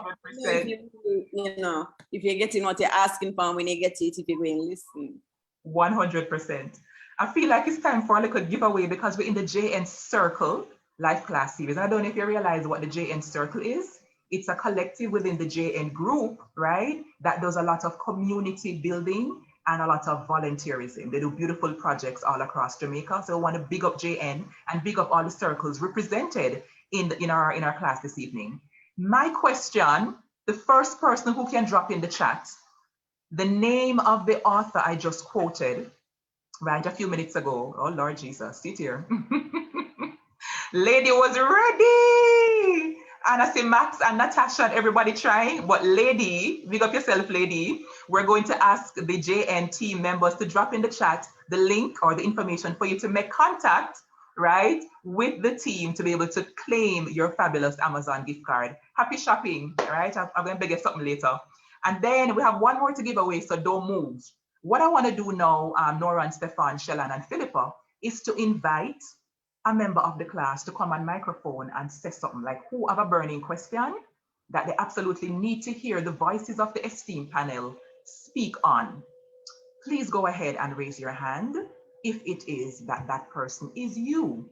I see, Stefan, your hand raised? Oh, G Angus, your hand is raised. G, we're going to give you the chance to unmute and come on microphone. Please do so as quickly as you can so that we can hear you and answer your question, if it is that you haven't yet asked it. Here comes G. Welcome to the stage. Can you unmute? Yeah, I just saw you unmute a while ago, G. Not working? Hello, good evening. Hi. Hi, good evening. Now, I'm really interested in your session, and thank you for hosting it, and thank you to the panel. My question, it's really a sort of statement / question. I've been in Jamaica for quite a few years, and as you can tell, I have an English accent. And my question is, whilst trying to engender a meaningful relationship in this country, I met with a barrier, and that's my accent. So often when I embark upon a relationship, there are a number of different things that are factored, and other factors, I won't mention it here, but there are lots of other things that are considered. And as a result of that, I often wonder the genuineness of the people who I'm meeting. So my question to the panel is, you spoke very eloquently, all of you, about finding the appropriate way to meet somebody, being really active in going out to places, etc. And I've done all of that. My question is, how do you outwardly seek a relationship where you are second guessing what the person's intentions are? So let me kind of start off, and then our panelists can jump in. But to get some clarity as well, and to let me know, G, if I'm on the right track in understanding your question, right? Is it a case where you're feeling as though, by virtue of your accent and of course the giveaway about where you're from and what that means for different people, that you feel as though people enter the space with loaded expectations that then you are not able to trust? Loaded expectations with regards to what the relationship then becomes almost transactional. So the very nature of having the accent is met with the idea that I therefore have a pathway to somewhere else, and therefore that transactional, you can do for me and I can do for you, is that it's the intention behind those sorts of conversations which hinders a true, genuine, meaningful relationship, I'm finding. So G, secondly, I just want to thank you for being so transparent and open, and for reasons which are a very powerful question, because the fact is, while we're giving all these pieces of, our suggestions and advice, so to speak, it's also very good to hear about the nuances in how we engage with people. And so I feel like your particular situation is now almost heightened in terms of all of us, when we're dating, we have to deal with trying to vet people, for want of a better word. Like, are you really looking for what I'm looking for? But I think for you, it's at a heightened level now because of all the things that are, implied or expected. So tell me if it is that you are entering into spaces, asking questions about, for example, straight up, like, what are you expecting from this? I know people lie, but do you tend to be upfront early out in the conversations about that? So all of those things. So when the panel were talking very much about, first of all, inner work, I say this phrase about turning windows into mirrors, this idea about reflecting on yourself, really understanding your own positioning, where you want, what you want from a relationship. And I'm very explicit, I'm very transparent, I'm very open, and I'm very honest from the outset. And it's very difficult to understand, I've been in this country for a long period of time, still have my accent, unfortunately, but, it's very difficult to understand when you, as a woman, and, sometimes speaking to people from an academic perspective or from a social perspective or whatever perspective, the idea about really understanding what their true intentions are, you only find that further down the line. And that for me is very disappointing. And therefore, I said earlier about, God is in control, because for me, you can't necessarily always understand where somebody's coming from, despite you really being upfront and asking explicitly. So I'm very clear about somebody's sort of academic status, what they want for their future, where they want to grow, what a relationship means. And that was, all of the right noises are being made, the right things are being said, but further down the line, the intentions become very apparent. The only saving grace, and by God's grace, is that I can spot it earlier now and not waste a lot of time. But it still does make me question, which is my question to the panel, how do you get past that kind of barrier? That would be, a challenge. Thank you so much, G. I'm going to jump over to Stefan. Do you have any thoughts, Stefan? I'm thinking about even my own experiences, because the person I'm with now, is originally from the United States. And when we met, that was my whole thing was making it extremely clear that wherever this goes, this is not a green card thing or a citizenship thing. Because quite frankly, there are a lot of men that see skin color, accent, nationality as a ticket to a better life, as a ticket to the promised land. So G, I understand you completely. And I'm glad that you say you are noticing it more and more, because I think because of all of those cultural expectations, it is going to become doubly hard. And I think the risk is even higher, because yes, imagine investing 1, 2, 3 years and then finding out that this person only wanted you for a certain type of thing, right? For what they could get from you. I think it's important for you to understand that it would take two things. I think you would essentially have to, unfortunately, downplay those things that individual puts on a pedestal. Just demystify a lot of these things. And when you demystify some of these things, the right type of people will stay and the wrong type of people will run away. I think also you need to find out so much more about them. You know, I mean, Kamala, we've had the discussions about background checks and all of these things. I think in your situation, G, you need to find out, listen, like where is this person coming from? What's the status? What's the job situation? Like, how stable are they? Are they really, really into you or really into what you can give to them? And no, relationships are about giving and taking. But if it only goes one way, if there is nothing that you can ask for, now then I'm not saying don't play something about yourself, but I'm saying demystifying things like the accent, right? Because again, we feel like automatically someone with an accent, and I'm from Trinidad and Tobago as well, and it's something that I had to experience as well. Everybody who hears a Trinidad accent feel you have oil in your backyard. And I had to keep telling people, Trinidad and Tobago does not have oil.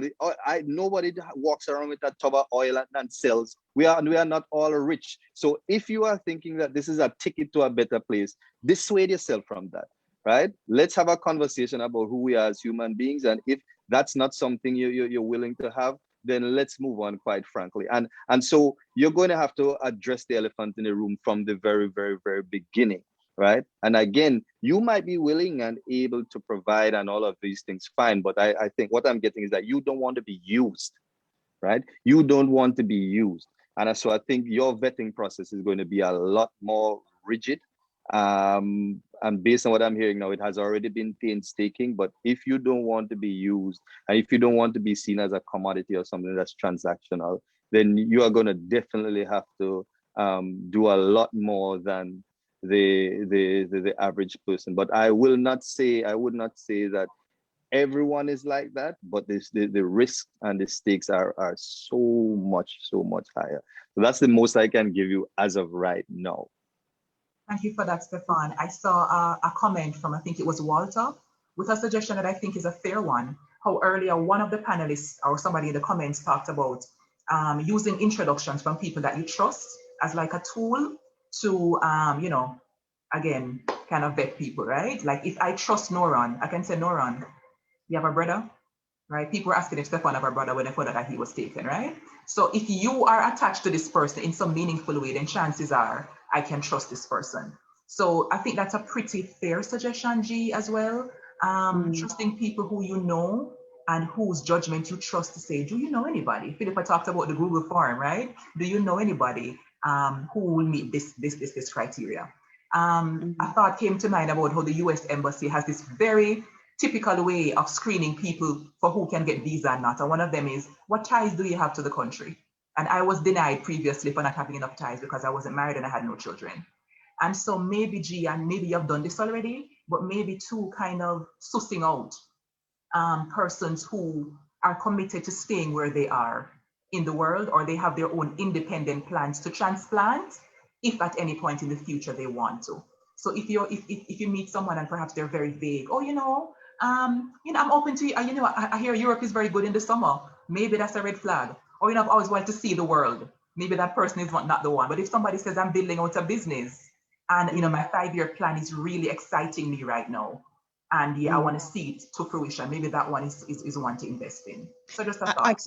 I guess what I'm saying, and thank you so much. I guess what I'm saying is the conversations that you were both talking about just now, for me, it creates that kind of space that you occupy a space in which you can almost become inauthentic because you're spending so much time vetting and finding out and going around the corner and trying to make sure. And I understand what you're saying, and I completely agree with you, but I kind of question the sort of validity of a real relationship because you've had to do all of this work beforehand.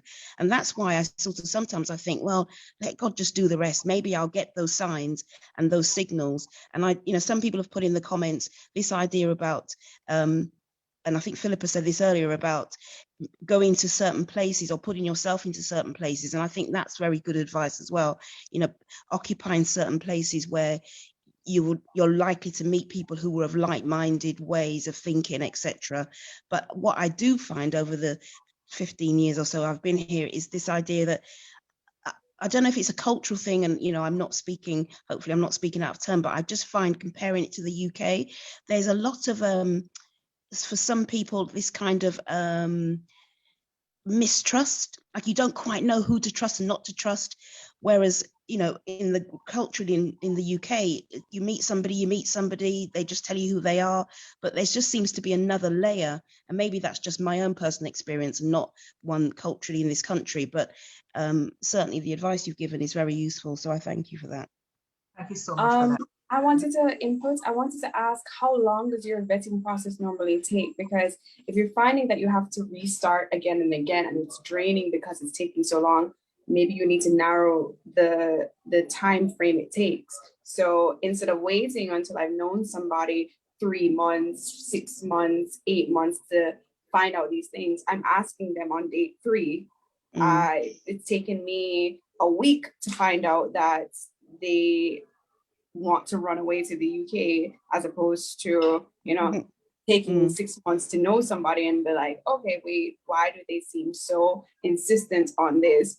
Whereas if I just ask these kind of pivotal questions that mean the most, or they will give me the most insight to what I'm interested in knowing, kind of get it off the bat. And if, not to say that, people can't lie and people can't put up facades. Of course, we've been saying this throughout the session, but it's kind of up to your judgment now. If I've asked this on date 2 and date 3 and it's still feeling very sketchy, then that's enough of an answer that you've not invested enough in this person to feel like it's taking away from you. And taking this long vetting process, and it's just like, I don't think this is going to go past 3 weeks of knowing this person versus, I've invested a year of getting to know this one. Maybe shorten the vetting process. Thank you for that, Philippa. We're about 7 minutes away from closing time. So I'm going to take Shallan's point and then Noran, and then we're going to bring it all together. Go, Shallan. You're muted. Sorry. I was listening to hear if I saw anybody take a kind of more blunt approach, Noran, maybe that's what you're going to do. But I'm going to do it as well. G, maybe where you're meeting these guys, maybe you just need to find somebody who don't need nothing from you. Just find somebody who don't need nothing from you. And what I mean by that is, you can tell certain men, they have that, like somebody was saying, they have their own business, they have their own thing, their own stuff going on, for them. And that's who you're dating, as opposed to somebody who you have to be questioning. I wonder if the man needs something from me. And you can kind of tell from the beginning, how you vet them out from early. These are the things, maybe that's what you need to vet from early. Does this person have their own?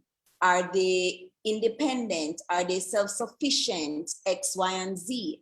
And then those are the things that you look at that say, okay, now we can proceed to the vetting stage number 2. What exactly are you looking for? You have a visa already? You ever take plane before? Like, I'm not a novelty to you, those kind of things. And, maybe if you're talking to them, so, maybe you can say from early, say I'm not looking to take care of anybody. Or you can probably drop it into the conversation, say, boy, you know, I'm just, you know, it's exactly what you said to us. I'm just kind of tired of men thinking that they can get a visa off me. I'm not looking here for no 90-day fiance. Like you can just drop it in, you know, that's my style, but maybe not yours. But my number one thing would be that maybe, you know, just the first vetting thing that you need to look at is to find people who don't necessarily need anything from you except for your genuine time and affection. Thanks so much for that. Nora, jump in real quick, and then we're wrapping. G, I just wanted to confirm the unsuccessful attempts that you had, unsuccessful experiences, was they the ones that came to you, or did you go to them in terms of the introduction, the first introduction? Good question. I mean, a mixture of both, to be fair. Is it fair to say most of them approached you? Yeah, probably. Okay. My advice, first of all, is going to be look for who's not coming over to you. Because look for the person who is uncomfortable with silence in between your conversations. Because the fact is, everybody wants something from somebody, whether it's attention, affection, association, something. Everybody wants something. So I understand your always, you know, negative, careful view of new people because of their experiences. But my advice, when they're talking, get straight to the point and see how they react. As Shellan said, if you say, well, you know, I like this conversation because I've had some really, really bad conversation with somebody who just wants something from me. See how they react to that. Throw people off their game a little bit, and you'll be surprised how much they show you exactly how they are. But they can show you, but you have to be able to interpret and listen and understand what they're doing. People will communicate not just with their voices, but with their body. Pay attention to the little signs, the little itty-bitty things. They always have to find something to say or change the topic every time you reach somewhere. Those are signs. My advice is to kind of see if you can figure out more of the signs more often and quicker than in the past. I love the practicality of it. And thank you again, G, for being so transparent and for raising a very powerful question that really made us think and go, how do we show up to this space? So I really appreciate that. I am going to ask our tech team to launch the post-class poll because I want to hear what you took away from class, what you're thinking and feeling before we say goodbye. And of course, Philippa, there's a question in the chat box explicitly for you. Yes, Shellan, go ahead. No, I was just saying that I have to run. I know that it was until we have 3 more minutes, but I do have to go, and I'm so sorry. Thank you so much for being here. Thank you for sparkling up our timeline, and all the best until we meet again, Shellan. Thanks for your insight. Thank you so much. You're welcome. Bye, Shellan. So the poll has been launched. Philippa, somebody in the comments said, tell us more about the Google form. So we're going to give you the outro stage for class this evening while everybody's completing the polls. The person said, I want to hear more about the Google form that was mentioned by Philippa. Oh, as in the implementation or my personal experience with it? Well, share implementation because people want to know what do I actually do, and have you found it to be useful to be a screener or conversation starter? I'll start by saying it was very specific to me, and if anyone wanted to delve into it or do it on their own, it has to be very specific to you. Like we've said again, and I'll reiterate again, you have to do the self-work. You have to find what's important to you. And that's what I put on mine. I wanted to kind of use it as a vetting process or an elimination process to filter out what was not going to be appealing to me at all. I posted it on a means of social media that I was most active on that would set me up to be most visible by persons in my space. My space was online on the most active online space that I was in. If that's not for you, give it to your friends and have them pass it around the office. If you don't like to talk, if you don't like to date in your office, don't do it there. Give it to friends, give it to have persons be the third party in this. You don't have to make it, you know, word of mouth. You have to do what works for you and really think about it. You have to be very intentional. And I was very intentional with how I set it up and what I was looking for, what I wanted. And it's not something that just came overnight. Like I had thought about it at least a month before I actually posted, as to where I posted it, what I put on it, you know, how long it was. I consistently asked persons in my circle who I value their opinion the most, male and female, kind of if they saw a reflection of me in the form, if from what they see of me and who they know me to like and to who I'm attracted to, will this set me up to attract just that? And then, you know, I sat down and I went through everybody that answered it. So it's been very sensationalized, but it's not something that's very unique to me. Everybody can do it. Everybody can take it as a means of what I set it up for was to put myself out there and just give myself an opportunity to see what my options actually were. So it's something that can be fine-tuned for every single person, and it's kind of coming back to you and what you want, what you need, what works best for you, and how it fits your lifestyle, how it fits where you put yourself, you know, and everything can be adapted to exactly what you're looking for and who you are. Thank you, Philippa. So we got more than we bargained for. We got practical tips, and I love the texture of how you actually went about it. That sounds pretty systematic to me, and I think that's really good, right? Mm-hmm. So the people who you trust can give you good feedback as to what would most represent you before you put that out there. So thank you, Philippa. I'm going to launch the results of the poll, and then I'm going to do the final giveaway. So hold on 1 second, and then we're going to say goodbye until next week. So my mood has improved since the start of this live class. I'm seeing a lot of you. 92% of you said either yes or sort of, and we'll take it. The panelists' stories of growth gave me resources for my own growth. And 97% of you said either yes or sort of. So that's really, really encouraging to me. Thank you to all of you panelists for sharing so openly and powerfully. I am more open to having hard conversations before going too far in the dating space. And 98% of you said either yes or sort of. That to me is a win. So I'm very, very proud of the work that we were able to do in these 2 hours. I feel more equipped to navigate the dating space or relationship space. And 95% of you said yes or sort of. And finally, I received what I came to class for. And 93% of you said either totally or mostly. And just to iterate that last class, somebody said that sometimes when we see people say not at all, we take it as a negative, but suppose the person came with low expectations and we over delivered. That can also be a thing. So let's take the win and be grateful for all of the people who came through and for you powerful panelists. Let us now have the final giveaway. So for the first person who can drop in the chat the name of the particular subsidiary of JN that hosts live class. First person to correctly drop it will win for themselves. Easy cheesy, right? Win for themselves an Amazon gift card, and Shafe was ready with 3 R's. Congratulations, Shafe, you have won for yourself. Max, I'm so sorry. Vivian, I'm so sorry. G, better luck next week. I'm so grateful to Stefan, Noran, Philippa, and Shellan, and the JN Circle team, Whitney, Celia, Javon, Kevin, everybody who makes this possible. Thank you for coming. You were amazing. Thank you to the audience who show up week after week after week after week. You make it worthwhile.